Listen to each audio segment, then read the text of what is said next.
is this video called Spirit Behind the SDA Church? Is it a credible source of information? Or is it a video full of lies? What about the Ellen White quotes they say are accurate from SDA sources? Do they exist, or are they misquoting liars? Da da da da da da da. Enjoy this melody and go watch some SpongeBob. Hello everyone out there on YouTube, this is Spoke777. Hope you enjoyed the melody. Also, I would recommend going to the website called pickle-publishing.com and reading the book called Spirit Behind the SDA Church, a critique, which he basically talks about the same information I'm going to be talking about. So, enjoy this video because you will see the information yourself if you don't feel like reading. But if you feel like reading, read the book. And then you don't have to watch my video series. Alright, have a good day. And God bless. During the Civil War, she prophesied that England would declare war on the northern states and humble them into the dust. Said the angel, when England does declare war, all nations will have an interest of their own to serve, and there will be general war, general confusion. This nation will yet be humbled into the dust. History proves the utter error of this prophecy. So this is their quote from what they believe Ellen White said.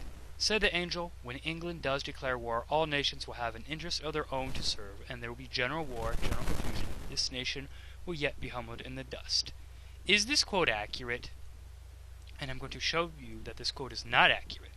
There's actually a phrase that's been moved, and there's statements within these ellipses that would neutralize the very point made by Sidney Cleveland.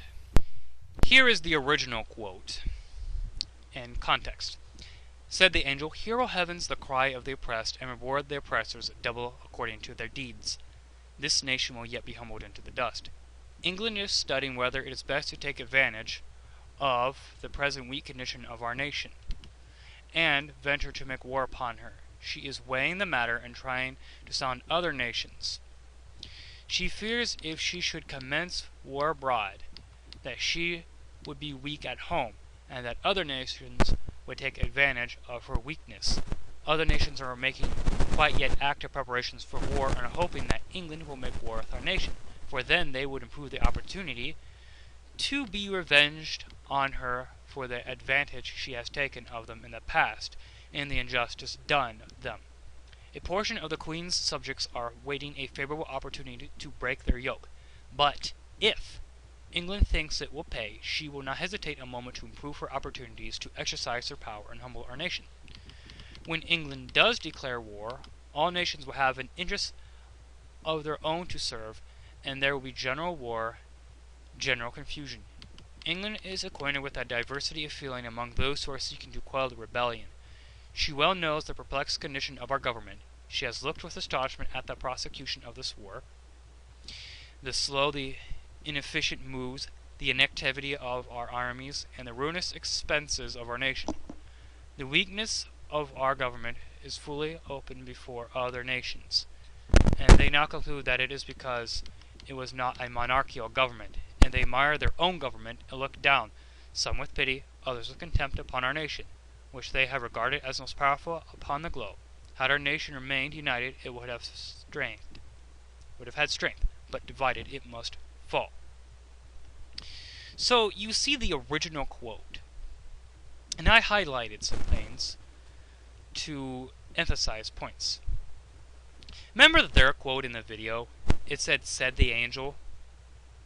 Well, there was something really fishy about stuff. They left off stuff. So this is what they did to the quote. Right here. This sentence here was actually moved. So let's put it where they put it, which is right here. Let's put it right there. And, well, you know, we should put an ellipsis there. And we'll get this lowercase. It wasn't lowercase in the original. We will chop this part off and delete that. We'll put some ... and then we'll come up here. Oh, and that but if, that really does make it look very much conditional. We can't have people believing that. We got to make this look like a definite statement that Ellen White predicted that England would invade the United States during the Civil War. And below, you get their version of the Ellen White quote, which was pretty much butchered. And there you go, have it. This sentence was moved, stuff was been omitted, and things were lowercase that were not lowercase in the original. Why did they change it like that? It makes them look very much suspect. So you basically understand that this quote has basically been butchered. This W needs to be capitalized, and this whole statement right here, this nation will be humbled into the dust, has been moved. It actually goes up here.